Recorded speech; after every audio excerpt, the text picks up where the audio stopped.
What's going on, guys? In this video, I'm going to show you how to use the touchpad on your PlayStation Portal.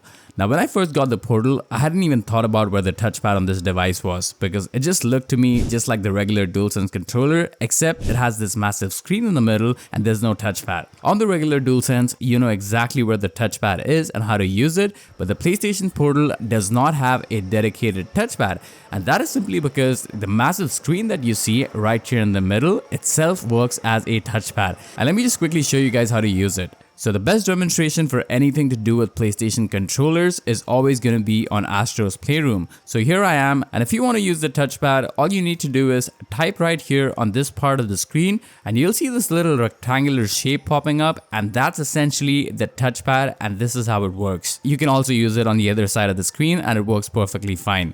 When I found out about this, I was like, yeah, it makes perfect sense, because why would you want to add a touchpad to the Portal when the screen itself is touch? Well, now I know. But if you find this quick tutorial useful, make sure to leave a like and subscribe for more gaming content. Thanks a lot for watching. I'll talk to you guys in the next one.